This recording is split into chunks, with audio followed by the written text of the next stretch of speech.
Very good morning class. हम लोग अपना पेपर नंबर 2 जो है बिजनेस लॉज आज स्टार्ट कर रहे हैं। देखो, मेरा वैसे तो एक रूल है कि मैं फर्स्ट डे नहीं पढ़ाती हूँ, हम थोड़ा डिस्कस ही करेंगे, बट थोड़ा बहुत पढ़ भी लेंगे। ठीक है, हम पहले जानेंगे कि कोर्स क्या है, सब्जेक्ट क्या है, ये वाला सब्जेक्ट पर्टिकुलरली किस चीज को डील करेगा और इसके क्या क्या एस्पेक्ट्स रहेंगे, इसमें तुम्हें क्या स्ट्रेटेजी बनानी है, पेपर कैसे आता है, आंसर राइटिंग कैसे करनी है, क्या चीजें डिमांड करता आईसीएआई तुमसे इस पेपर के रिगार्डिंग, ये सब आज हम डिस्कस करने वाले हैं। ठीक है, देखो पेपर का नाम क्या है अपना, बिजनेस लॉज। बिजनेस लॉज, ठीक है। देखो, बेसिकली तुम्हारे 4 सब्जेक्ट्स हैं, पेपर 1, पेपर 2, पेपर 3 और पेपर 4। ये तुम्हें पता होगा, पता है क्या? पेपर 1 तुम्हारा बताइए अकाउंट्स का है, अकाउंट्स का। पेपर 2 अपना लॉस का है, पेपर 3 है इकोनॉमिक्स और paper 4 mostly maths, stats, logical reasoning वो सब है, प्रैक्टिकल सब्जेक्ट है पेपर 4। तो ये 4 पेपर से हमें डील करना पड़ेगा फाउंडेशन लेवल पे। ठीक है, इंटर में अगेन बहुत सारे सब्जेक्ट्स है वो वहां पे है, और लास्ट का हमारा फाइनल वाला लेवल है। तो सीए में बेसिकली 3 लेवल है, फाउंडेशन, इंटर एंड फाइनल। ठीक है, फाउंडेशन में 2 पेपर आपके डिस्क्रिप्टिव है, 2 एमसीक्यू बेस्ड है। ठीक है, डिस्क्रिप्टिव कौन से जो आपके मेन सब्जेक्ट्स हैं, अकाउंट्स और लॉस, इकोनॉमिक्स और मैथ्स आपके एमसीक्यू बेस्ड आएंगे, ये दोनों एमसीक्यू बेस्ड है। ऑब्जेक्टिव पेपर है, डिस्क्रिप्टिव नहीं है। तो लॉज में और आपको अकाउंट्स में लिखना पड़ेगा, है ना। तो आपका प्रेजेंटेशन बहुत मैटर करेगा, इसमें प्रेजेंटेशन का कोई रोल नहीं है, आपका बस कॉन्सेप्ट अच्छा होना चाहिए और आपको मतलब सॉल्विंग स्किल्स अच्छी होनी चाहिए, उतना काफी है इसके अंदर। ठीक है, ऊपर वाले जो 2 सब्जेक्ट्स है उसमें आपको लिखना पड़ेगा, तो अगेन इस पे आपको थोड़ी ज्यादा एफर्ट्स करने पड़ेंगे, ज्यादा मेहनत करनी पड़ेगी। और एक और चीज है, कॉमर्स ही हो गया, कोई है साइंस का, आर्ट्स का? नहीं, विदाउट मैथ्स। हाँ तो वो तो चलो, मैथ्स तो वैसे भी किसको ही आती है, मैथ्स मैथ्स तो वैसे भी किसी का फेवरेट तो होता है नहीं, है क्या किसी का मैथ्स पसंद है? नहीं होती, एक दो एक्सेप्शन निकलते हैं वैसे भी हर क्लास में जिसको मैथ्स पसंद हो, मैथ्स तो वैसे ही किसी को नहीं पसंद होती। तो जिनके है नहीं थी सबके लिए बराबर ही है मैथ्स, डोंट वरी।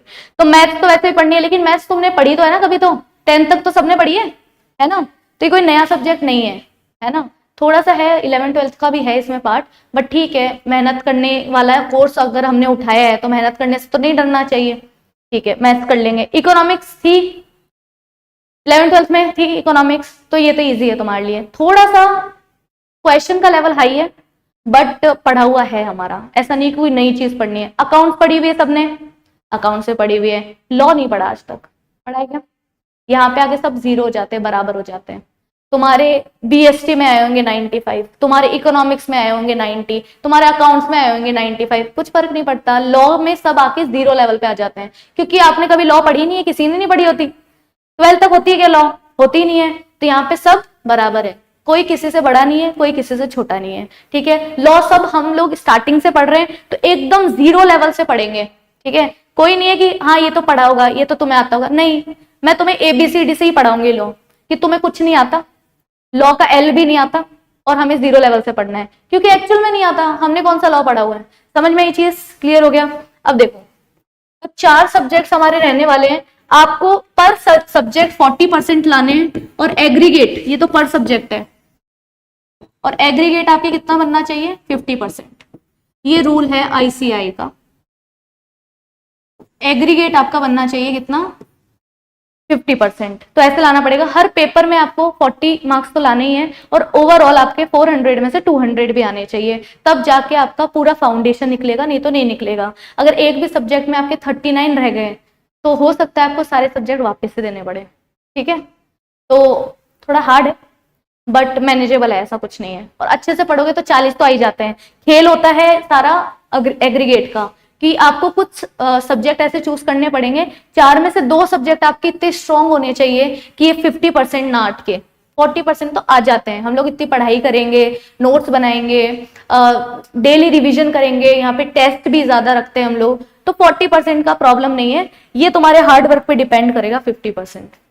तो 2 सब्जेक्ट अपने फेवरेट्स उठाना जिसमें तुम्हें लगता है कि तुम स्कोर कर सकते हो। जैसे हो सकता है तुम्हारी अकाउंट्स बहुत अच्छी थी, हो सकता है तुम्हें इकोनॉमिक्स बहुत इंटरेस्टिंग लगता हो सकता है तुम्हें लॉज बहुत इंटरेस्टिंग लग जाए, वो तो अभी कह नहीं सकते ना, लगेगा वैसे बाकी सब्जेक्ट से, क्योंकि बाकी सब प्रैक्टिकल प्रैक्टिकल और ऐसे सॉल्विंग सॉल्विंग बीच में आएगा, कहानियां सुनना, ये सब तो थोड़ा इंटरेस्टिंग लगेगा तुम्हें। बस थोड़ी सी मेहनत करनी पड़ेगी, रटना किसी को नहीं पसंद होता, तो ट्राई करेंगे कि हमें क्लास में थोड़ा याद हो जाए। लेकिन एक ही रूल है, घर जाके रिवाइज अगर तुम नहीं करोगे ना लॉ, तुम्हें लॉ नहीं आ सकती। वही वाली बात होगी ना, रटने वाली चीज। तो थ्योरी है तो थोड़ा रटना पड़ेगा, रटना है तो मेहनत करनी पड़ती है खुद से, है ना। अकाउंट्स में कॉन्सेप्ट समझ में आ गए, हमें सारी स्टेप समझ में आ गए, हाँ ना समझ में आ गया तो तुम खुद कर लेते हो मैनेज। लॉ में ऐसा नहीं चलेगा, लॉ में 50% मेरा काम है तो 50% तुम्हारा भी रहेगा, क्योंकि थोड़ी रटने वाली चीजें हैं। जैसे हम सेक्शंस याद करेंगे, हम ईयर याद करेंगे, जैसे हिस्ट्री नहीं पसंद होगा ना तुम्हें हिस्ट्री, तो वैसा थोड़ा सा पोर्शन आता है इसका। सारा लॉ वैसा नहीं है हिस्ट्री जैसा कि सब कुछ ही रटना है, ऐसा कुछ नहीं है। बहुत ज्यादा प्रैक्टिकल चीजें भी आएगी, केस स्टडी बेस्ड क्वेश्चन आते हैं कि राम ने श्याम के साथ ये किया, तो बताओ राम से था कि श्याम से था। ऐसे क्वेश्चंस आते हैं एग्जाम में सीए लेवल पे। समझ में आ गई चीज? देखो अब हमारे सब्जेक्ट को थोड़ा समझ लेते हैं। इससे पहले हम एक और चीज समझते हैं कि लॉ होता क्या है। हम बात करें बिजनेस लॉ की। बिजनेस का मतलब सबको पता है, साइंस से हो, कॉमर्स से हो, आर्ट्स से हो, कहीं से भी हो, बिजनेस का मतलब सबको पता होता है क्या होता है। खुद का काम करना, प्रॉफिट मोटिव के लिए करना, और पैसे लगा के करना और पैसे कमाने के लिए करना, वही प्रॉफिट मोटिव। तो बिजनेस एक कंटिन्यूअस एक्टिविटी है। एक दिन मैंने कुछ ऐसा काम किया जिसमें मैंने प्रॉफिट कमाया, वो बिजनेस है क्या? नहीं। कंटिन्यूअस एक्टिविटी बिजनेस होती है, पहली बात। दूसरी बात, बिजनेस से हमें प्रॉफिट कमाना होता है, दूसरी बात। और बिजनेस करना मतलब खुद का काम करना, किसी के यहाँ पे इंप्लॉयमेंट ना करना, वो होता है बिजनेस। सबको पता है। बिजनेस में बहुत सारी प्रॉब्लम्स आती है, कोई किसी का पैसा लेके भाग गया, है ना, गुड्स लेके भाग गया, या फिर किसी ने कोई टेंडर उठाया वो कंप्लीट नहीं किया, कोई चीज का वादा किया वो निभाया नहीं। तो ऐसे लॉज बिजनेस में बहुत सारी प्रॉब्लम्स आती है। जहां प्रॉब्लम होता है ना, वहां पे कानून बनना जरूरी होता है, इसलिए हम लोग बिजनेस लॉज पढ़ेंगे। अब लॉज ना 2 तरह के होते हैं, तुमने शायद सुना भी होगा। एक होता है सिविल और एक होता है क्रिमिनल। एक तो होता है सिविल, एक होता है क्रिमिनल। इसका ऑब्जेक्टिव होता है कंपनसेशन दिलाना, पैसे वैसे दिलाना, या किसी का कुछ नुकसान हुआ है तो उसको सही करना।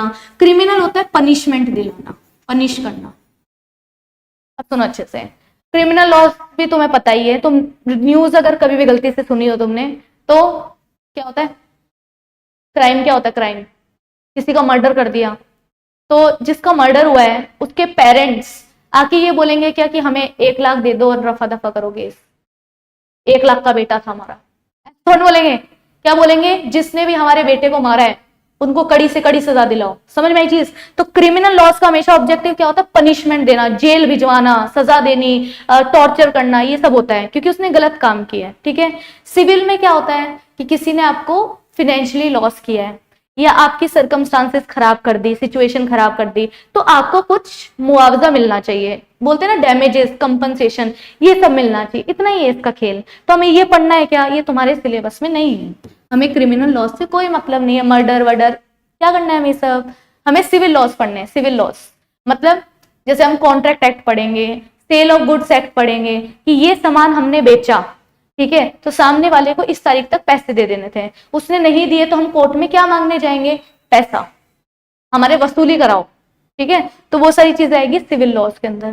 समझ में आया? अब लॉज होते क्या है? तुमने ये वर्ड पहली बार तो सुना नहीं है, पढ़ रहे हो पहली बार हो, और सुना तो बहुत बार है। लॉ, कानून क्या होता है? अपनी खुद की कोई डेफिनेशन बता सकते हो? अभी तो हमने कुछ पढ़ा नहीं है। रूल्स एंड रेगुलेशन हो सकता है, और क्या होता है?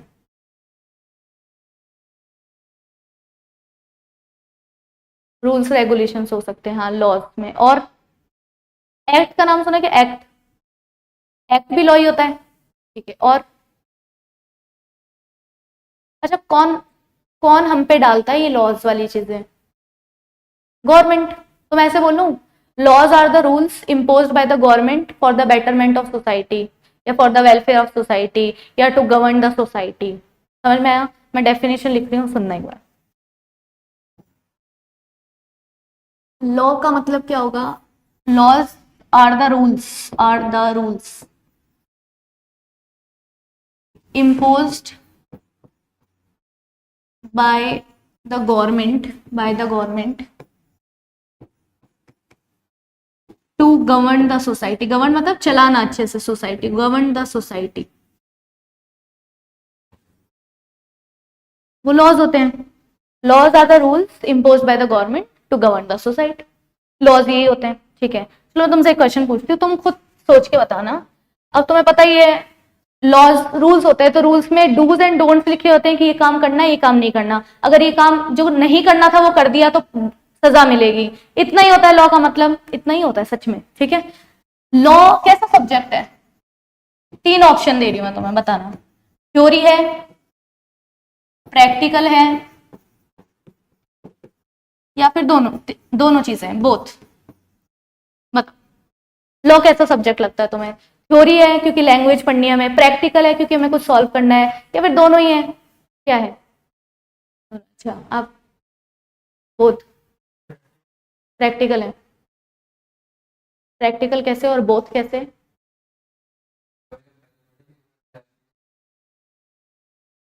वेरी गुड, आपका भी ये रीजन है. प्रैक्टिकल कैसे है? थ्योरी बोलते तो समझ में आता, प्रैक्टिकल कैसे है? हाँ, तो प्रैक्टिकली अप्लाई होगा. हाँ, थ्योरी इसलिए है क्योंकि हमें पढ़ना पड़ेगा, इंटरप्रिटेशन करना पड़ेगा और लैंग्वेज पढ़नी पड़ेगी, इसलिए थ्योरी है. प्रैक्टिकल इसलिए क्योंकि उसको अप्लाई करना पड़ेगा. वेरी गुड आंसर, यही आंसर था.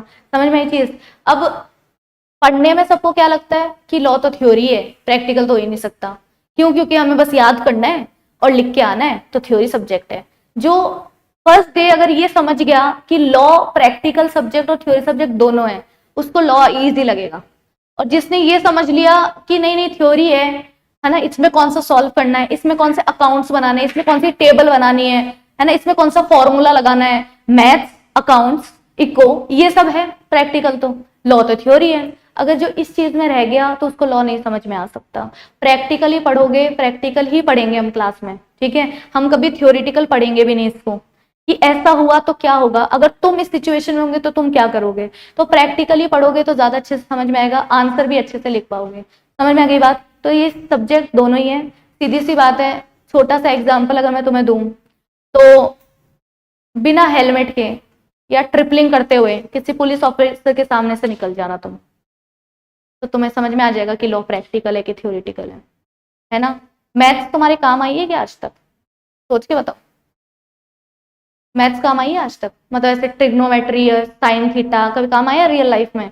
आता होगा, जो प्रोफेशनल्स काम करते हैं उनके काम आता होगा, पर हमारे डे टू डे में काम आता है क्या? अच्छा, अकाउंट्स तो काम आता है हमारे, चलो मान लिया हमने, है ना. मैथ्स तो नहीं आया, पर मैथ्स को तो हम प्रैक्टिकल सब्जेक्ट बुलाते हैं. मैथ्स से कई गुना ज्यादा प्रैक्टिकल लॉ है. ठीक है, तो ये हमें आना ही आना चाहिए. ये बात इतनी नहीं है कि हम सीए बन रहे हैं इसलिए हमें आना चाहिए. ये बात इतनी नहीं है कि हम कोई प्रोफेशनल कोर्स कर रहे हैं इसलिए हमें आना चाहिए. लॉ सबको आना चाहिए भाई.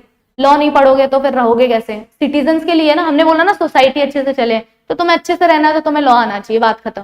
ठीक है, अब हमें बाकी लॉ से मतलब नहीं है, हमें बिजनेस लॉ से मतलब है, क्योंकि हमें सारे लॉज भी नहीं पढ़ने भाई. हमें सीए बनना है, कोई लॉयर थोड़ी ना बनना है, वो भी बात है. समझ में आ गई चीज? तो देखो हमारे, अब मैं तुम्हें चैप्टर्स बता देती हूँ कौन कौन से कैसे डील करने वाले हम लोग. चैप्टर 1 जो आपका आएगा सब्जेक्ट के अंदर, वो आएगा रेगुलेटरी फ्रेमवर्क. रेगुलेटरी फ्रेमवर्क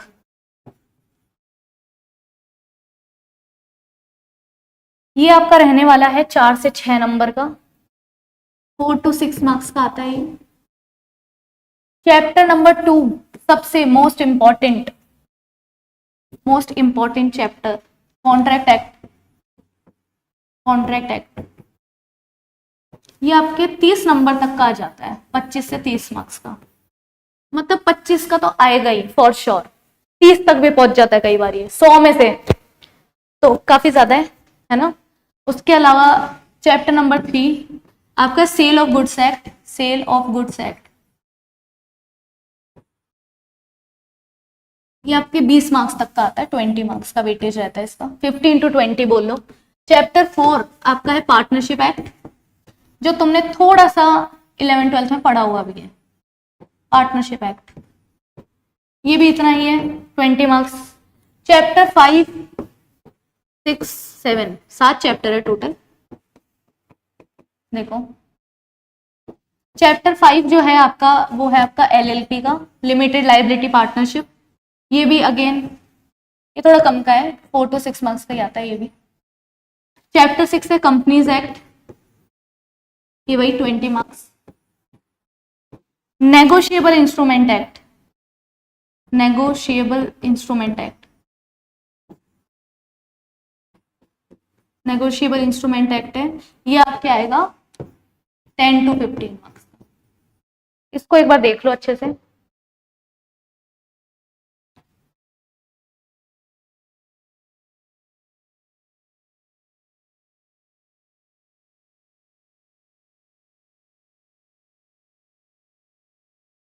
ये सारे चैप्टर्स हमें पढ़ने, 7 चैप्टर्स है, 100 मार्क्स का पेपर आता है।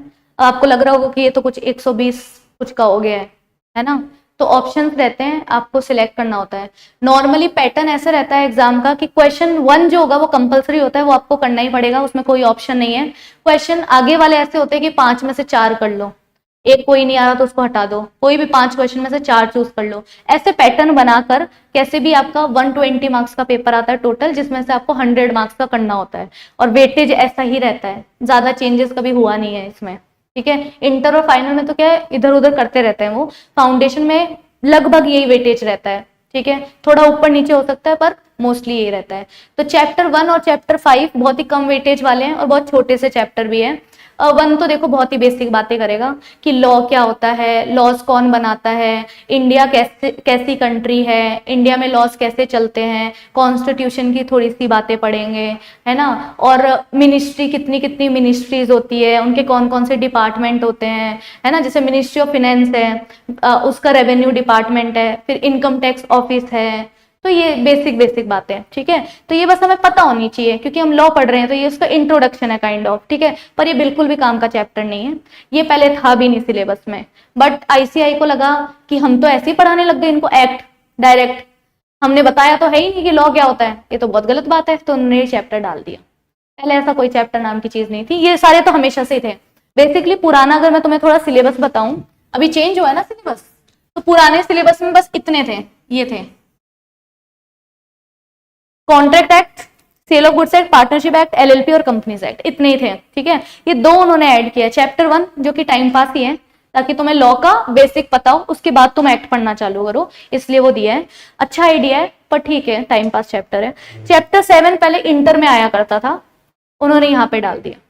ठीक है, क्योंकि बेसिकली पहले सब्जेक्ट में कम्युनिकेशन का इंग्लिश का पार्ट भी होता था, है ना? मतलब 60 मार्क्स का आता था लॉ, 40 मार्क्स का वो रहता था, पर उनको लगा कि पूरा लॉ ही कर देना चाहिए हमें, और कम्युनिकेशन इंग्लिश वाला पार्ट उन्होंने हटा दिया, तो उन्होंने इंटर का एक चैप्टर यहाँ पे डाल दिया, नेगोशिएबल इंस्ट्रूमेंट एक्ट। तो ऐसा तुम्हारा सिलेबस को रिवाइज किया गया है, तो तुम्हें इस बात से समझ में आ जाना चाहिए कि आईसीआई फाउंडेशन लेवल पे लॉ को बढ़ाना चाह रहा है और लॉ का पेपर थोड़ा वाइड करना चाह रहा है, तो लॉ को लाइटली मत लेना।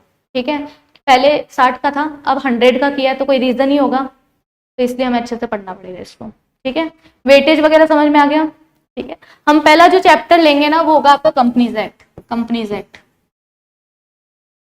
क्योंकि देखो कॉन्ट्रैक्ट एक्ट आप लोगों ने कभी पढ़ा नहीं है, सेल ऑफ गुड्स एक्ट कभी नहीं पढ़ा आप लोगों ने, लॉ तो क्या है वो तो हम ऐसे ही पढ़ लेंगे, वो तो टाइम पास, उसको तो हम लास्ट में भी पढ़ेंगे तो भी चलेगा। ठीक है, एलएलपी का भी सिर्फ नाम सुना होगा, पढ़ा नहीं है। ठीक है, नेगोशिएबल इंस्ट्रूमेंट एक्ट तो बिल्कुल ही अलग हो गया, इसमें बस तुमने वर्ड सुने होंगे, bill of exchange, cheque, promissory note, बस ये सभी सुना है, इनको डिटेल में हमें पढ़ना पड़ेगा। तो थोड़े से फैमिलियर हमारे 2 ही हैं एक्ट, कंपनीज एक्ट और पार्टनरशिप एक्ट, इसके बारे में हमने थोड़ा बहुत पढ़ा हुआ है, तो इसी से स्टार्ट करेंगे ताकि तुम कंफर्टेबल हो जाओ, थोड़ा लॉ समझ में आ जाए, फिर थोड़े भारी चैप्टर्स उठाएंगे जैसे कॉन्ट्रैक्ट एक्ट और ये सब हो गए जो तुमने बिल्कुल भी नहीं पढ़े हुए। ठीक है, तो कंपनीज एक्ट पढ़ेंगे, फिर कुछ भी पढ़ सकते हैं उसके बाद तो हम। ठीक है, अब हमें कुछ बेसिक चीजें सीखनी है लॉ को पढ़ने से पहले। देखो क्या सीखना है हमें। देखो जब कोई एक्ट बनता है ना, पहले तो एक्ट ही पढ़ लेते हैं हम कि एक्ट क्या होता है। एक्ट क्या होता है? एक्ट, एक्ट का मतलब क्या होता है, ध्यान से सुनो। जैसे हम कोई भी एक्ट पढ़ेंगे, companies act, negotiable instrument act, Indian contract act, partnership act, sale of goods act, सब जगह एक्ट एक्ट आ रहा है। तो एक्ट का मतलब तो पता होना चाहिए हमें कि एक्ट का मतलब क्या होता है। इन सबको पढ़ने से पहले एक्ट का मतलब देखो क्या होता है। हमेशा ना कुछ प्रॉब्लम होती है, कोई ना कोई प्रॉब्लम होती है, कोई ना कोई प्रॉब्लम होती है। अगर प्रॉब्लम नहीं होती, सब लोग अच्छे होते, तो लॉस की जरूरत ही क्या होती। पर बुरे हैं हम लोग, ऑब्वियस सी बात है ना। अब आजकल तो तुम देखो कैसी न्यूज आ रही है, तुम्हें पता ही है। मर्डर तो इतना बेसिक हो गया है कि मर्डर ही तो है, क्या हो गया, ठीक है। तो आजकल तो क्राइम और बढ़ रहे हैं, तो लोगों में कुछ प्रॉब्लम तो है, समस्या तो है, तो उसका सॉल्यूशन हम मिनिस्ट्री के पास मांगने जाते हैं। तुमने मिनिस्ट्रीज का नाम सुना होगा ना, कोई बता सकते हो नाम एक दो, कोई भी मिनिस्ट्री का नाम याद नहीं आता। मिनिस्ट्री ऑफ एजुकेशन ही बोल दो कम से कम। Ministry of education, ministry of finance, ministry of defence, ministry of communication, ministry of corporate affairs, ठीक है। कितनी सारी मिनिस्ट्रीज है, ministry of labour and employment, ये सब हो गया। मिनिस्ट्री ऑफ एनवायरमेंट, बहुत अलग, हर चीज की मिनिस्ट्री है। ज्यादा पॉल्यूशन हो रहा है, मान लो ये एक प्रॉब्लम है ना, ज्यादा पॉल्यूशन होना प्रॉब्लम है, क्लाइमेट चेंज होना प्रॉब्लम है। अभी कितनी तेज गर्मी पड़ने लग गई थी, ठीक है। अचानक से बारिश होती तो एक्सट्रीम, सर्दी होती है एक्सट्रीम, गर्मी होती है एक्सट्रीम, तो ये अच्छी बात नहीं है ना, ऐसे तो मर जाएंगे हम लोग। समझ में आई चीज। तो अब ये क्या है, एक प्रॉब्लम है। अब इसका सॉल्यूशन कौन देगा, जो मिनिस्ट्री है वो जवाब दे। कर क्या रही है वो, पैसे ले रही है हमसे, टैक्स लिया जाता है हमसे सिटीजन से, तो उनको लगाना चाहिए ना फिर इन्वायरमेंट पे। कर क्या रहे हैं वो पैसों का, तो वो लोग क्या बनाते हैं, रूल्स बनाते हैं। फिर जैसे पॉल्यूशन का ही मुद्दा ले लो, तो कौन सी मिनिस्ट्री के पास जाएंगे, ministry of environment forest and climate change, MOEFCC जिसको बोलते हैं, ministry of environment forest and climate change वाली मिनिस्ट्री। तो हम बोलेंगे उनको, जाके बोलेंगे कि भाई बहुत ज्यादा पॉल्यूशन हो रहा है इंडिया में, स्पेशली दिल्ली में, तो आपको इसके लिए कुछ करना चाहिए ओवरऑल। फिर वो बनाएंगे उसकी रूल्स, है ना। तो वो एक रूल बुक बनाएंगे। क्या बनाएंगे, प्रॉब्लम है उसकी क्या बनेगी, रूल बुक। रूल बुक, इस रूल बुक में क्या लिखा होगा तुम बताओ, कि क्या करना चाहिए क्या नहीं करना चाहिए, ये सब लिखा होगा। जैसे एक और एग्जांपल ले लेते हैं, मान लो एक प्रॉब्लम पहले आया करती थी, क्या आया करती थी, जब ये हेलमेट्स और ये सारे कॉन्सेप्ट नहीं थे, तो एक्सीडेंट तो तब भी होते थे। तो हॉस्पिटल में जब डॉक्टर के पास केस जाता था ना, तो डॉक्टर सब एक ही बात बोलते थे कि आपके बॉडी पे कहीं पे भी चोट लगे, सब रिकवरेबल है, हम सब चीज सॉल्व कर सकते हैं। पर अगर सर पे चोट लगती है ना, तो इंसान को बचाना बहुत मुश्किल हो जाता है हमारे लिए, ठीक है। फिर कॉन्सेप्ट आया कि हेलमेट लगाना चाहिए। किसने दिया होगा ये, मिनिस्ट्री ऑफ रोड ट्रांसपोर्ट ने दिया होगा। प्रॉब्लम थी, एक्सीडेंट हो रहे थे, ठीक है। तो उसमें बहुत सारी प्रॉब्लम्स है कि लोग ड्रिंक करके ड्राइव करते हैं, लोग बहुत तेज कार चलाते हैं, लोग बिना लाइसेंस के कार चलाते हैं, है ना। जो अभी लर्निंग स्टेज पे वो पीछे एल नहीं लगवा रहे हैं, है ना, या फिर वही हेलमेट के बिना कार चला रहे, सीट बेल्ट नहीं लगा रहे, ये सारी चीजें आई पहले, ठीक है। तो ये प्रॉब्लम का सॉल्यूशन मांगने गए हम मिनिस्ट्री के पास, जो ट्रांसपोर्ट वाली मिनिस्ट्री है, रोड डिसिप्लिन वाली मिनिस्ट्री है। तो उन्होंने एक रूल बुक बनाई जिसमें डूज एंड डोंट्स लिखे। उन्होंने बोला कि रोड डिसिप्लिन मेंटेन करना है, रेड लाइट को क्रॉस नहीं करना, है ना। जो पैदल चलने वाले हैं वो जेब्रा क्रॉसिंग पे चले या फुटपाथ पे साइड पे चले, लेफ्ट साइड से कार चलानी है, राइट साइड में नहीं चलानी, ड्रिंक एंड ड्राइव नहीं करना, है ना, हेलमेट लगाना जरूरी है, ट्रिपलिंग नहीं मारनी, है ना, और कार चलाते टाइम सीट बेल्ट दोनों को लगानी है आगे। ये सब रूल्स बनाए उन्होंने। डूज डोंट्स में क्या लगाए, इसके उल्टे, हेलमेट बिना चलाए मतलब लगाए, कार नहीं बाइक नहीं चलानी, ये सारी चीजें उन्होंने डोंट्स में लिख दिया। इसका जस्ट अपोजिट, अगर डोंट्स वाली चीज करी तो पनिशमेंट मिलेगी। क्या चालान नहीं कटता, कटता है ना। एक्सीडेंट करने पे सजा नहीं होती क्या, बिल्कुल होती है ना। तो हर चीज का उन्होंने पनिशमेंट बनाई कि नहीं बनाई, पनिशमेंट ही एक्ट होता है, एक्ट विदाउट पनिशमेंट कोई एक्ट नहीं होता। रूल्स है, फॉलो करने हैं, रूल्स तो कोई भी तोड़ सकता है, एक्ट को कोई नहीं तोड़ सकता, क्योंकि पनिशमेंट होती है। समझ में आया। तो ये लोग बनाते हैं रूल बुक। अब इनके बनाने से कुछ नहीं होता, है ना। ये रूल बुक किसके पास जाती है, नाम सुना होगा तुमने, पार्लियामेंट का। सुना है क्या, पार्लियामेंट क्या है, पार्लियामेंट नाम तो सुना हो, कहाँ पे है पार्लियामेंट, न्यू दिल्ली में है, अभी तो नया बना है सुंदर सा। तो पार्लियामेंट में क्या होता है, लॉज बनाए जाते हैं, ठीक है। पार्लियामेंट में क्या होता है, लॉज बनाए जाते हैं। Parliament is a law making body of India at the union level. और स्टेट लेवल पे जो लॉज बनते हैं वो कौन बनाता है, विधानसभा, जिसको हम स्टेट लेजिस्लेचर्स बुलाते हैं, ठीक है। अभी जो हम बातें कर रहे हैं ना, अभी ये चैप्टर 1 है तुम्हारा। तुम्हें वैसे पता चला कि चैप्टर पढ़ रहे हैं हम लोग, चैप्टर 1 यही है उसको पढ़ने की जरूरत ही नहीं है, वो इतना बेसिक है, वो समझ में ये चीज। अब देखो क्या है, पार्लियामेंट में जाता है। पार्लियामेंट में दो हाउसेज होते हैं, अगर तुमने नाम सुना होगा तो। एक तो होता है लोकसभा, एक होता है राज्यसभा। सुना है नाम सबने, ठीक है। लोकसभा को बोलते हैं house of the people, Rajya Sabha को बोलते हैं council of the state English में। अभी तो हम अंडरस्टैंडिंग की लोकसभा राज्यसभा बोल लेते हैं, ठीक है। तो सबसे पहले ये जो रूल बुक है ना, वो किसके पास जाती है? लोकसभा। लोकसभा, फिर लोकसभा अगर इसको अप्रूव कर देती है ये रूल बुक को, रूल बुक अच्छी बननी चाहिए ना, तो लोकसभा में जो मेंबर्स बैठते हैं, मेंबर्स ऑफ पार्लियामेंट, एमपीज, तुमने सुना होगा, तो वो लोग क्या करते हैं, वो लोग इसको चेक करते हैं रूल बुक को, उनको बढ़िया लगती है तो उस पर हाँ बोल देते हैं, थम्स अप कर देते हैं, ठीक है। फिर वो किसके पास जाती है? राज्यसभा के पास, जो अपर हाउस होता है, राज्यसभा, ठीक है।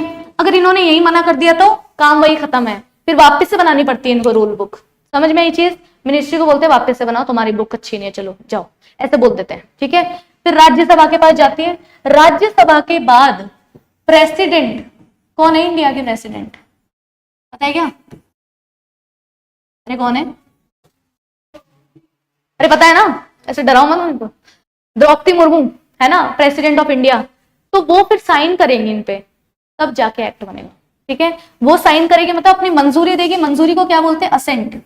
वो अपनी असेंट देगी, मंजूरी देगी, तब जाके क्या बनेगा? ये रूल बुक क्या बन जाएगी? एक्ट। एक्ट बन जाएगी, एक्ट। एक्ट बन जाएगी, एक्ट। अब पता चला एक्ट क्या होता है। सबसे पहले कोई प्रॉब्लम होती है, उसका सॉल्यूशन मिनिस्ट्रीज वगैरह अपनी रूल बुक में लिखते हैं, उसको प्रेजेंट करते हैं किसके पास? लोकसभा। लोकसभा पूरा डिस्कशन करते हैं उस पर, वो कुछ लोग हाँ बोलते हैं, कुछ लोग ना बोलते हैं, मेजोरिटी वोटिंग आ जाती है, उसके बाद वो राज्यसभा में जाता है, राज्यसभा वाले हाँ ना करते हैं, फिर वो प्रेसिडेंट के पास जाता है, प्रेसिडेंट अपना साइन करता है उस रूल बुक पे, तब जाके वो एक्ट बनता है। ये हमने तो 2 मिनट में लिख दिया, और ये बहुत महीनों का प्रोसीजर है। एक्ट बनने में बहुत टाइम लगता है, बहुत। एक एक्ट है पॉश एक्ट, वो बनने में 16 साल लगे थे, 16 ईयर्स, ठीक है। तो एक्ट बनना कोई आसान काम नहीं है, बहुत मेहनत का काम है, और बहुत इंटेलेक्चुअल पीपल बैठ के इनको बनाते हैं, और इनको फॉलो करना हमारी जिम्मेदारी होती है। जिम्मेदारी नहीं निभाई तो पनिशमेंट भी है ही, तो जबरदस्ती है क्या एक्ट फॉलो करना? हाँ जबरदस्ती है। समझ में आया? अब ये एक्ट कैसे बताता है गवर्नमेंट तुम्हें? कैसे बताएगा? व्हाट्सएप करेगा? ऐसा मोदी जी का आया कभी तुम्हारे पास मैसेज व्हाट्सएप पे कि ये एक्ट पढ़ लेना आप अभिषेक जी? ऐसे ऐसे आया है? नहीं आया ना, तो ऐसे आता भी नहीं है। या इंस्टा पे अपलोड कर दिया उन्होंने, ऐसे पोस्ट लगा दी मोदी जी ने एक्ट की? नहीं।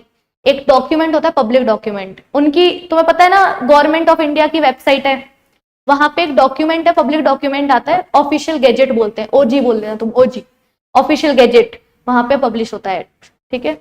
कहाँ पे होता है? ऑफिशियल गैजेट में। जिस दिन ये ऑफिशियल गैजेट में पब्लिश हुआ, तो इसमें डेट लिखी हुई होती है, इफेक्टिव डेट, उस दिन से एक्ट लागू हो जाता है पूरे इंडिया पे, या जहां का भी वो एक्ट है, ठीक है। और फिर अब हमारी जिम्मेदारी होती है उसको फॉलो करना। अगर हमने नहीं फॉलो किया तो हमें पनिशमेंट मिलती है। समझ में ये चीज? चाहे हमें पता हो ना पता हो एक्ट का, उससे कुछ फर्क नहीं पड़ता, फॉलो तो करना पड़ेगा। जब बता दिया हेलमेट लगा के गाड़ी चलाओ तो चलाओ, सीधी सी बात है, ठीक है। क्लियर हो गया? अब ये जो रूल बुक मैंने बताया तुम्हारी अंडरस्टैंडिंग के लिए, इसको लीगली बिल बोला जाता है। सुना होगा, बिल पास होने जा रहा है, बिल लोकसभा में चला गया, पता नहीं एक्ट बनेगा कि नहीं बनेगा, ऐसे बिल वर्ड तुमने शायद सुना होगा। इसको मतलब लीगल लैंग्वेज में बिल बुलाते हैं। कच्चा एक्ट, कच्चा एक्ट। ये जब सब अप्रूव हो जाता है तो पक जाता है, एक्ट बन जाता है। समझ में आ गया एक्ट? अब एक्ट की मैं डेफिनेशन लिख रही हूँ, मुझे बताना सही लिख रही हूँ कि नहीं लिख रही।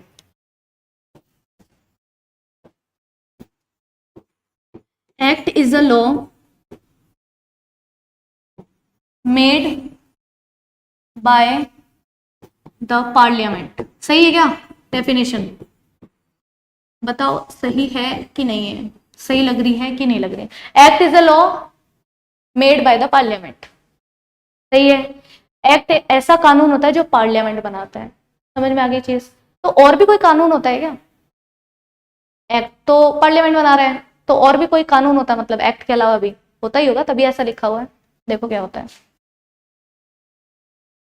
लॉ वर्ड है ना जो, वो इतना सा नहीं है, इसमें बहुत सारी चीजें आती है। एक तो हमने पढ़ लिया एक्ट, इसके अलावा होते हैं रूल्स, रेगुलेशंस। अच्छा, रूल्स और रेगुलेशन में कोई डिफरेंस होता है क्या? कॉमा लगा के लिखा है तो हो गई। रूल्स क्या होते हैं? अभी मैंने तुम्हें बोला ना, dos and don'ts, rule book बनती है, कौन बनाता है ये?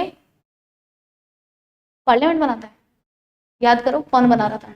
मिनिस्ट्री। मिनिस्ट्री मतलब गवर्नमेंट होता है क्या?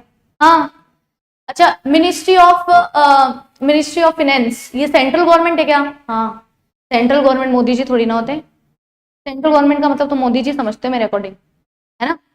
मोदी जी नहीं है सेंट्रल गवर्नमेंट। सेंट्रल गवर्नमेंट मतलब मिनिस्ट्री। मिनिस्ट्री तो मिनिस्ट्री कौन है? मिनिस्ट्री ऑफ फाइनेंस है, तो वो सेंट्रल गवर्नमेंट है। तो वो जो भी रूल्स बनाएंगे ना, उनको हम रूल्स बुलाएंगे लीगल लैंग्वेज में भी। समझ में ये चीज? तो ये तो बना रहा है पार्लियामेंट, अभी अभी हमने पढ़ा, एक्ट तो बनाता है पार्लियामेंट, ठीक है। रूल्स कौन बनाता है? सीजीएसजी, या तो सेंट्रल गवर्नमेंट या फिर स्टेट गवर्नमेंट। याद कर रही हूँ, रुको एक मिनट। CGST, CGST. रेगुलेशन कौन बनाता है फिर? अब रेगुलेशन की बात आ गई। अब रेगुलेशन क्या होता है? ये रेगुलेशन बनाती है रेगुलेटरी अथॉरिटीज। रेगुलेशन कौन बनाता है? Regulatory authorities. फॉर एग्जाम्पल, अब तुम्हें पता है सीजी और एसजी जो है ये कितने रूल्स बना देंगे? इनका यही काम है क्या खाली? और भी तो काम है इनके, ठीक है। और ये हर एक सेक्टर में स्पेशलाइज्ड हो सकते हैं क्या? एक्सपर्ट बन सकते हैं क्या? नहीं। एक बात बताओ, सेंट्रल गवर्नमेंट तो सबकी है, सेंट्रल गवर्नमेंट। स्टेट गवर्नमेंट भी अपने स्टेट का ध्यान रख रही है। तो यूनियन लेवल पे बहुत सारे सेक्टर ऐसे हैं जिनको एक्सपर्टीज की जरूरत होती है, जैसे सिक्योरिटीज मार्केट, शेयर मार्केट। तो उसके लिए हमने अलग से रेगुलेटरी अथॉरिटी बना रखी। नाम पता है क्या? नाम पता है? नहीं पता रेगुलेटरी अथॉरिटी का? SEBI, very good. Regulatory authority कौन है? सेबी। सेबी। अब सेबी जो है वो जितनी भी लिस्टेड कंपनी उसको गवर्न करता है, जो बड़ी बड़ी कंपनियां हैं, है ना। और जो भी सिक्योरिटी मार्केट है सारा काम सेबी का है। अब सेबी जो भी चीजें बनाएगा, जो भी कानून बनाएगा, उसको हम रेगुलेशन बुलाएंगे, रूल्स और एक्ट नहीं बुलाएंगे। जैसे सेबी का है SEBI LODR regulation, SEBI ICDR regulation, SEBI buyback of securities regulation. तो ये रेगुलेशन है। समझ में आ गई चीज? तो रेगुलेशन कौन बनाता है? Regulatory authorities. रेगुलेटरी अथॉरिटीज जैसे एग्जांपल है सेबी। दूसरा कोई एग्जांपल दे सकते हो क्या? जैसे फिनेंस, बैंक। बैंक में कौन है रेगुलेटरी अथॉरिटीज? आरबीआई। बस वो जो भी बनाएगा वो रेगुलेशंस होगी। समझ में आया? इसके अलावा और भी चीजें आती है इसमें, जैसे सर्कुलर, नोटिफिकेशन, ये सब लॉज ही है। केस लॉज, केस लॉज जिसको हम लोग ऑर्डर बोलते हैं, ऑर्डर, ये सब भी लॉज के अंदर ही आता है। सर्कुलर मतलब जैसे मान लो कि हमें लॉ बन के आया है, एक्ट बन के आया, हमें समझ नहीं आ रहा उसमें क्या लिखा हुआ है, तो उसको क्लैरिफाई करने के लिए कई बार गवर्नमेंट एक सर्कुलर जारी करता है, तो वो भी तो लॉ ही है ना एक तरह से, सर्कुलर। नोटिफिकेशन मतलब अमेंडमेंट। अमेंडमेंट मतलब क्या होता है? अमेंडमेंट। इस वर्ड से तो तुम्हें बहुत नफरत होने वाली है आने वाले टाइम पे, स्पेशली इंटर में। अमेंडमेंट, अमेंडमेंट मतलब चेंजेस। तुम पूरा लॉ पढ़ चुके होंगे, उसके बाद आएगी अमेंडमेंट शीट कि जो तुमने पढ़ा है उसमें से ये चीजें चेंज हो गई है, फिर तुम्हें वो भी पढ़नी पड़ेगी। समझ में आया? तो जो भी चेंजेस होते हैं उनको नोटिफिकेशन आता है गवर्नमेंट का, तो वो भी तो लॉज ही है। चेंज हुए हुए चीजें भी तो लॉज ही होती है, तो नोटिफिकेशन। केस लॉज और ऑर्डर क्या होते हैं? कई बार क्या होता है, जो जज ने ऑर्डर दिया होता है ना, पास किया होता है, वही लॉ बन जाता है कई बार, ठीक है। जैसे for example Bhopal gas tragedy का नाम सुना है तुमने? भोपाल में गैस ट्रेजेडी हुई थी बहुत खतरनाक। क्या हुआ था उसमें? गैस लीक हो गई। उसमें एक सीरीज भी तो बनी है, शायद तुमने देखी, रेलवे मैन, अच्छी सीरीज है। उसमें उन्होंने पूरा बताया कि कैसे गैस लीक हुई थी और क्या क्या हुआ था, ठीक है। तो उसमें क्या हुआ था, बेसिकली एक लिक्विड फॉर्म में केमिकल स्टोर कर रहे थे वो लोग। अगर वो ओवर में हीट हो जाता है ना, तो वो गैस बन जाता है और फिर इन्वायरमेंट में फैल जाता है, ठीक है। और अगर जिसने भी उसको कंज्यूम किया वो कुछ घंटों में मर जाता है, ऐसा होता है, ठीक है। और गलती से उन्होंने वो लीवर जो है ना वो पुल करना वो भूल गए थे, और वो गैस मतलब जो लिक्विड था वो गैस बन गया और हवा में फैल गया, और आसपास काफी सारे लोग भी रहते थे। एक तो इलीगल तरीके से उन्होंने फैक्ट्री बना रखी थी। इतनी ज्यादा पॉपुलेशन के बीच में फैक्ट्री नहीं बनती है, कहीं आउटस्कर्ट में दूर जगह पे बनती है। तुमने देखा भी होगा ना, इंडस्ट्रियल एरियाज कहीं बाहर ही होते हैं। जयपुर कैसे बीचों बीच थोड़ी ना कोई इंडस्ट्रियल एरिया, समझ में? या फिर वो एरिया है अलग से, ठीक है। तो ऐसा उन्होंने बना रखा था। वो गैस लीक हुई, आसपास वाले तो मरे ही, काफी लोग मरे थे। 20,000 तो रिकॉर्ड्स में मरे थे, 20,000 लोग मर गए थे उस गैस से। ये तो रिकॉर्ड्स पे और भी मरे होंगे, वो तो दिखाते कम है वो लोग, ठीक है, उनको कंपनसेशन वगैरह देना पड़ा था। उसके बाद में जो भी जजेस के ऑर्डर आए ना, वो हम आज तक यूज करते हैं लॉ बनाकर, कि उस टाइम देखो भोपाल गैस ट्रेजेडी में जज ने ये ऑर्डर दिया था, तो वैसा केस अगर आ जाएगा तो हम वो ऑर्डर वापस से दे देंगे, तो वो भी एक तरह से कानून ही बन गया ना। तो वो होते केस लॉज, कि उस केस में ऐसे हुआ था तो इस केस में भी ऐसे होना चाहिए, क्योंकि वैसा ही केस है सेम। समझ में आया? तो ये सब लॉज के अंदर आते हैं। तो लॉ बस छोटी चीज नहीं है, लॉ में बहुत सारी चीजें आती है, act, rules, regulation, circular, notification, case laws, orders, ये सब आते हैं। बाय लॉज भी आते हैं जो लोकल अथॉरिटीज बनाती है, जैसे सीजी और एसजी तो रूल्स बनाते हैं, बाय लॉज बनाते हैं लोकल अथॉरिटी, जैसे जेडीए के रूल्स वगैरह है, जयपुर डेवलपमेंट अथॉरिटी जेडीए, है ना, या फिर कोई भी म्युनिसिपल बॉडी, पंचायत, पंचायत वगैरह भी तो रूल्स बनाते हैं अपने, उनको हम बाय लॉज बोलते हैं। तो लॉज में मतलब बहुत सारी चीजें हैं, इतना डिटेल में हम जाएंगे नहीं, लेकिन समझ में आ गया? तो मेरे अकॉर्डिंग एक्ट तो तुम्हें समझ में आ गया होगा। अब सिंस मैंने तुम्हें बहुत ही बच्चों वाले छोटे छोटे एग्जाम्पल दिए रिगार्डिंग रोड, इन्वायरमेंट, जो तुम रोज देखते हो उसके रिगार्डिंग। अब हम इसी चीज को समझते हैं हमारे सिलेबस से कनेक्ट करके। कंपनीज एक्ट है, तो कंपनीज एक्ट में क्या प्रॉब्लम आती होगी? फ्रॉड होते हैं, स्कैम होते हैं, ठीक है, कंपनी के पास बहुत ज्यादा इकट्ठा पैसा आता है, ठीक है, उस पैसों का मिसयूज बहुत इजी है करना, क्योंकि कंपनी का ओनर तो नहीं चलाता, कंपनी कौन चलाता है पता है? डायरेक्टर्स। तो खुद का पैसा चुराना तो बेवकूफी होती है, वो तो कौन चुराता है खुद का पैसा, पर दूसरों का पैसा चुराना तो बहुत आसान काम है ना, और वो भी तब जब तुम्हारे पास पूरी पावर हो। तो कंपनी के ओनर्स डायरेक्टर नहीं होते, और डायरेक्टर्स कंट्रोल करते हैं कंपनी को। तो तुम कंट्रोल किसी और की चीज को कर रहे हो, तो तुम्हारे लिए स्कैम करना कितना आसान है।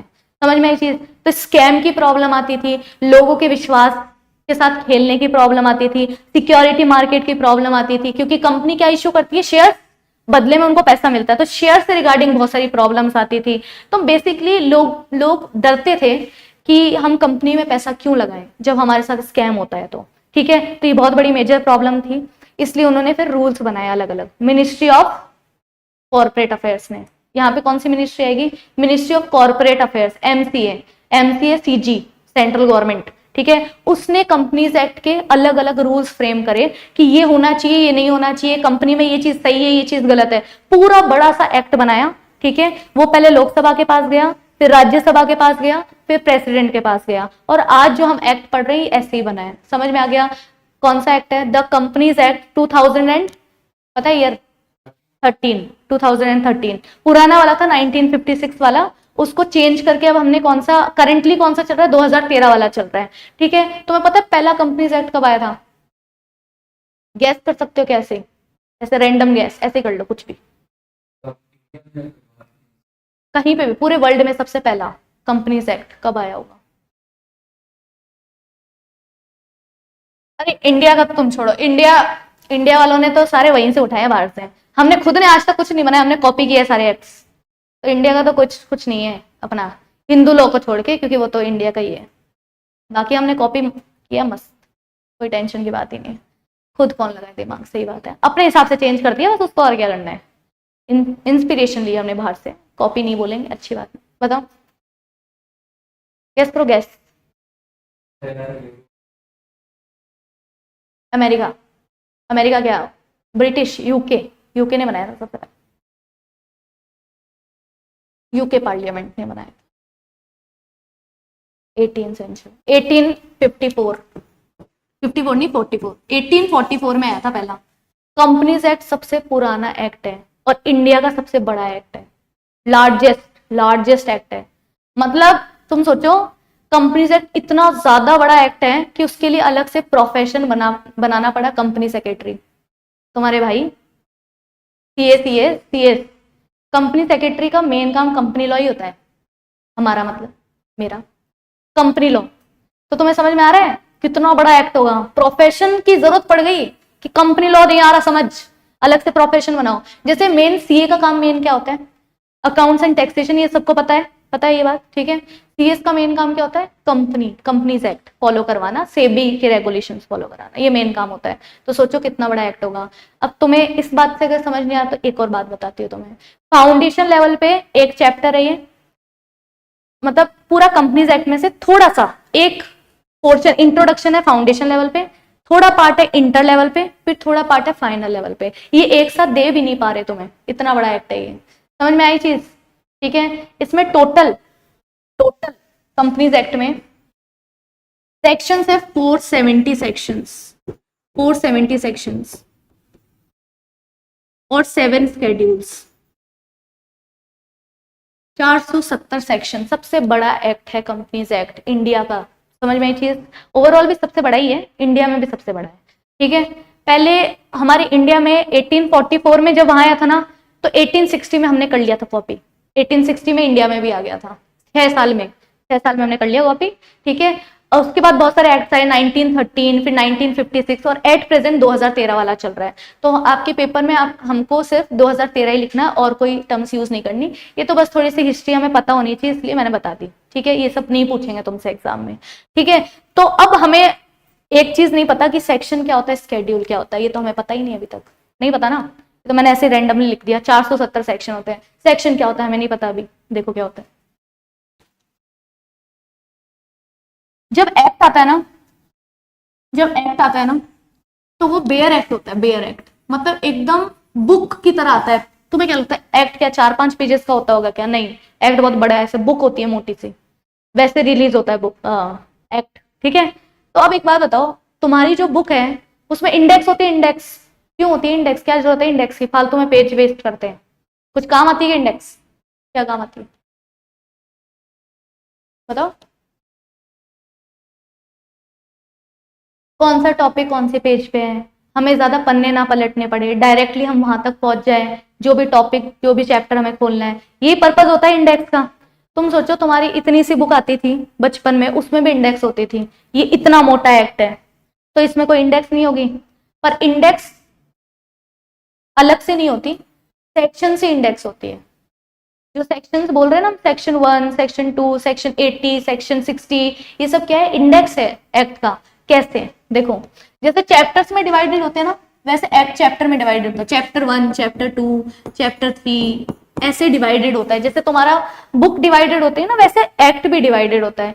इसमें लिखे होते हैं सेक्शंस। जैसे सेक्शन 1 अब ये कुछ बातें बोलेगा, फिर सेक्शन 2 ये भी कुछ बातें बोलेगा, यहाँ पे सेक्शन 3, सेक्शन 4, सेक्शन 5 ऐसे हो सकता है, एंड सो ऑन, यहाँ पे चलता जाता है, और भी चीजें चलती रहती है।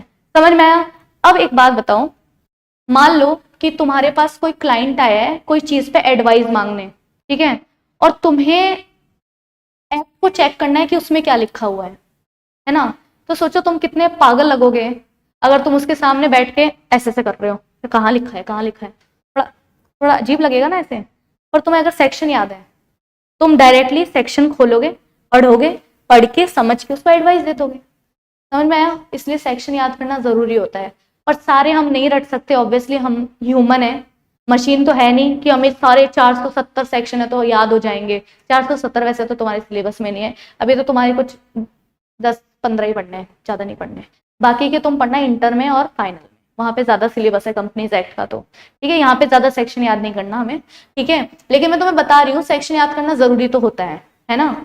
अब सेक्शन क्या होता है समझ में आया? इंडेक्स है। जैसे सेक्शन तुम्हें ऐसे याद है कि सेक्शन 40 में ये बात लिखी हुई है, तो तुम 40 सेक्शन खोलोगे, पढ़ोगे, बता दोगे। यही तो होता है इंडेक्स, और क्या होता है? समझ में आ गई चीज?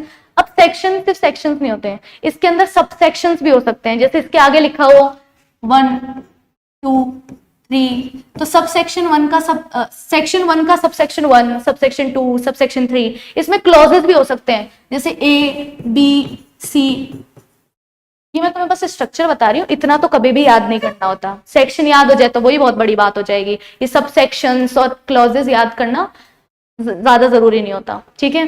अब मैं तुम्हें एक और चीज बताती हूँ, एग्जाम पॉइंट ऑफ व्यू से सेक्शन का क्या रोल है, ठीक है। जैसे मान लो कि हमने सेक्शन 31 पढ़ा है और तुम्हें एग्जाम में आंसर कैसे स्टार्ट करना है, अगर तुम्हें सेक्शन याद है तो कैसे स्टार्ट करोगे? As per section 31 of the companies act 2013 this and that, ऐसे आंसर स्टार्ट करना है। हर आंसर ऐसे स्टार्ट करना है कि हाँ, सब आंसर ऐसे स्टार्ट करना है। समझ में आई चीज?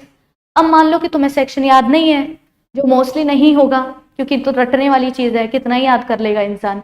तो कैसे लिख सकते हो, as per the relevant section of companies act 2013। ऐसे बीच बीच में मैं तुम्हें बताती रहूंगी, लिखने का पेपर है ना हमारा, टिक तो करना नहीं है, मैं एमसीक्यू तो है नहीं, तो मैं बताती रहूंगी कि आंसर कैसे, राइटिंग कैसे करते हैं। समझ में आ गया, सेक्शन का रोल समझ में आया एग्जाम के लिए, प्रैक्टिकली समझ में आया क्या रोल है सेक्शन का, ताकि हमें ढूंढने में आसानी हो जाए और हम थोड़े प्रोफेशनल लगे, पागल ना लगे इसलिए। और एग्जाम पॉइंट ऑफ व्यू से क्या है, ताकि तुम्हारे आंसर की जो स्टार्टिंग है ना वो बढ़िया हो, ठीक है। नहीं भी याद तो कोई बात नहीं, 1 मार्क कटेगा ज्यादा से ज्यादा, पर गलत लिख दिया तो पूरा आंसर कट कर देगा एग्जामिनर। समझ में आया। तो अगर तुम 100% श्योर हो ना कि इसका तो यही सेक्शन है, मुझे एकदम एग्जैक्टली याद है, तो ही लिखना, नहीं तो मत लिखना। अगर ये 31 का तुमने 13 किया तो तुमने आगे सारी चीजें सही भी लिखी हुई होगी ना, तो भी वो ऐसे कट करके 0 लगा देगा, क्योंकि 13 किसी और चीज का है, तुमने 31 में 13 कैसे लिख दिया। समझ में आया मैंने क्या बोला। तो एग्जाम पॉइंट ऑफ व्यू से मैं 3 बातें याद करनी है सेक्शन के रिगार्डिंग। सेक्शन याद होगा तो बहुत अच्छी बात है, आंसर की स्टार्टिंग मिल जाएगी, एक भी मार्क काटने का चांस नहीं मिलेगा सामने वाले को, ठीक है। पर अगर गलत लिखा तो पूरा आंसर कट हो सकता है, तो 100% श्योर हो तो ही सेक्शन लिखना, नहीं तो मत लिखना। समझ में आ गई 2 बातें। लॉ में राइटिंग स्किल्स पे बहुत ज्यादा पेपर डिपेंड करता है, तुम्हें कम भी आता होगा और तुमने अच्छे से लिखा है तो तुम्हारे अच्छे मार्क्स आ जाएंगे। कम पढ़ के भी अगर तुम गए हो पर तुम्हारा आंसर तुमने बहुत अच्छे से लिखा है, हर चीज सिस्टमैटिकली लिखी है, सारे रूल्स फॉलो किए हैं आंसर राइटिंग के जो मैंने बताए हैं, तो अच्छे मार्क्स फिर भी आ जाएंगे। किसी ने ज्यादा पढ़ा है, गंदा लिख दिया पेपर, कहीं पे भी एक भी जगह सेक्शन नहीं लिखा, ये गलत सेक्शन लिख रहा है, राइटिंग बेकार तरीके से लिखा है, गैप नहीं दिया, ये सब किया, तो उसको कम मार्क्स ही मिलेंगे ज्यादा पढ़ के जाने के बाद भी। तो सब चीजों का प्रेजेंटेशन का खेल है लॉ का पेपर, जिसमें राइटिंग स्किल्स एकदम टॉप नॉच होनी चाहिए, अपने आप बढ़िया मार्क्स आते हैं। पास के अच्छे मार्क्स आएंगे तुम्हारे अगर तुमने राइटिंग स्किल्स पे कमांड ले लिया तो। और यहाँ पे बस थोड़ा सा लर्निंग ज्यादा करेंगे हम लोग, सीखेंगे भी ज्यादा। इंटर में भी लॉ है तो वहां पे भी काम आएगा, फाइनल में भी लॉ है वहां पे भी काम आएगा। एक बार सीख गए ना तुम फाउंडेशन में तो स्किल डेवलप हो जाएगी, फिर तुम्हें ईजी लगेगा, फिर सिर्फ पढ़ना रहेगा। यहाँ पे तो तुम्हें थोड़ी स्किल भी सीखनी पड़ेगी। समझ में आ गई चीज। अब देखो, अब एक और टर्म यूज की थी मैंने, स्केड्यूल्स। अभी ये क्या होते हैं, देखो स्केड्यूल्स क्या होते हैं। अब स्केड्यूल में एक्चुअली बहुत लंबी लंबी लिस्ट दे रखी होती है ना। तो अब ये इतनी लंबी लिस्ट अगर बीच एक्ट में डालेंगे तो एक्ट बहुत भारी हो जाएगा और फ्लो बिगड़ेगा ना। एक तरफ तो तुम्हारे कानून लिखा हुआ है पूरा, बीच में लिस्ट आ रही है तो डिस्टर्ब होगा एक्ट। तो ये क्या करते हैं, लास्ट में, एक्ट के लास्ट में जो भी लिस्ट देनी होती है ना गवर्नमेंट को, वो स्केड्यूल्स में दे देते हैं। Schedule 1, schedule 2, schedule 3। जैसे स्केड्यूल 7 है कंपनीज एक्ट का, वो ये बताता है कि कंपनी सोसाइटी का कैसे भला कर सकती है ना। सीएसआर होता है ना, कॉर्पोरेट सोशल रिस्पॉन्सिबिलिटी। तो सीएसआर किन किन मामलों में कर सकती है। अब जैसे फॉर एग्जांपल मेरी एक कंपनी है और मेरे को समाज का भला करना है, तो जितने भी रोड पे बैठे हुए भिखारी लोग हैं उनको मैंने बियर बोतल्स बांट दी, तो मेरे अकॉर्डिंग तो भला किया है मैंने, मेरे अकॉर्डिंग है भला। तो मेरे लिए तो भला कुछ भी हो सकता है, पर वो भला है क्या। और वैसे भी वो यही करते हैं, और क्या करते हैं, तुम उनको पैसे देते हो वो यही करते हैं, ठीक है। तो मैंने सोचा मैं डायरेक्टली दे देती हूँ, क्या हो गया इसमें। तो मेरी नजर में तो भला किया है मैंने, पर तुम गवर्नमेंट की नजर से सोचो भला था क्या ये, नहीं था ना। तो गवर्नमेंट बोला तुम रुको, हम ही बता देते तुम्हें कैसे कैसे भला हो सकता है।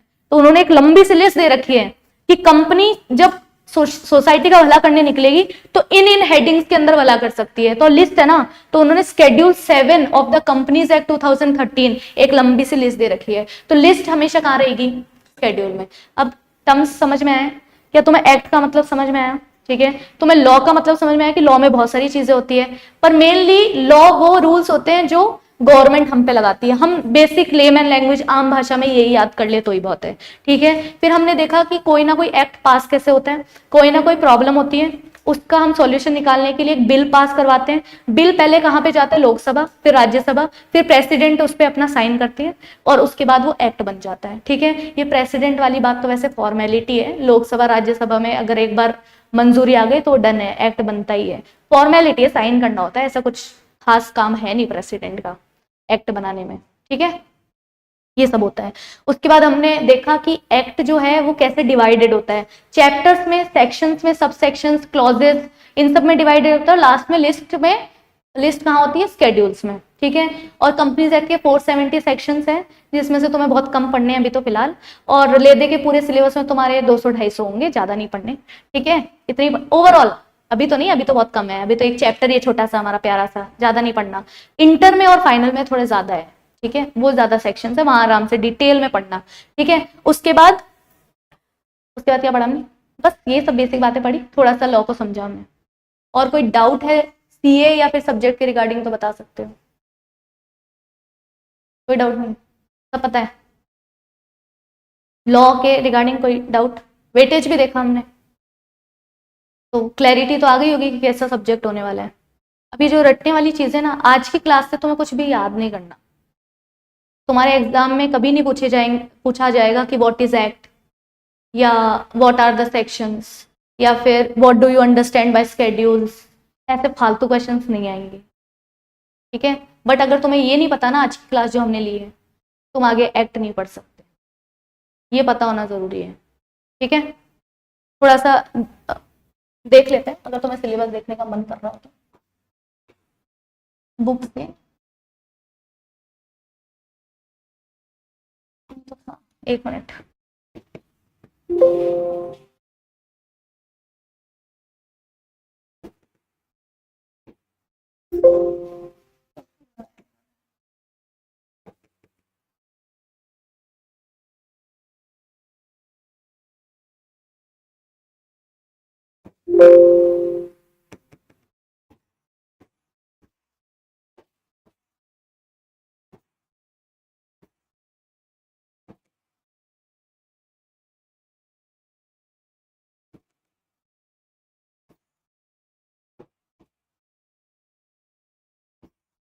ऐसे बता देती हूँ, चलो तुम्हें आगे के पेजेस पता नहीं, ढूंढने में टाइम वेस्ट होगा। सुनो, सबसे पहले रेगुलेटरी फ्रेमवर्क में मैंने तुम्हें बता दिया, ज्यादा काम का नहीं है तो उसको छोड़ो एक बार। कंपनीज एक्ट की हम बात करते हैं, तो हमें इसमें क्या क्या चीजें डील करनी पड़ेगी कि कंपनी क्या होती है, उसके बाद हमें डील करना पड़ेगा कंपनी कौन कौन से तरह की होती है, ठीक है। कंपनी में मेन डॉक्यूमेंट्स कौन से होते हैं, एमओए, तो वो हमें पढ़ना पड़ेगा, मेमोरेंडम ऑफ एसोसिएशन और आर्टिकल ऑफ एसोसिएशन। उसके बाद हमें पढ़ना पड़ेगा कि शेयर कैपिटल क्या होती है, ठीक है। तुमने शेयर कैपिटल के रिगार्डिंग अकाउंट्स में क्वेश्चन सॉल्व करे थे, ऑथराइज कैपिटल, फिर कॉल्स जाती है प्रोराटा बेसिस पे, वो सारी चीजें तुमने पढ़ी थी, उसको हमें बस थ्योरेटिकल पढ़ना है, तो वो हमारे लिए इजी है बहुत ज्यादा। हमें थोड़े केस लॉज भी पढ़ने होंगे कि केस कैसे कैसे हुए थे कंपनी के रिगार्डिंग, और उसमें क्या क्या जजमेंट आई, एक चीज हमें ये पढ़नी पड़ेगी। उसके अलावा हम लोगों को पढ़ना पड़ेगा कि कंपनी बनाते कैसे हैं, कंपनी इनकॉर्पोरेट कैसे करते हैं। आज अगर तुम्हें कंपनी बनानी है तो तुम कैसे बनाओगे कंपनी, तो मेनली ये टॉपिक्स हमारे कंपनीज एक्ट में रहने वाले हैं, ठीक है, ऐसे ही बता दिया मैंने। और कोई डाउट नहीं है? आज तुम्हारी यही क्लास है ना एक? Thank you.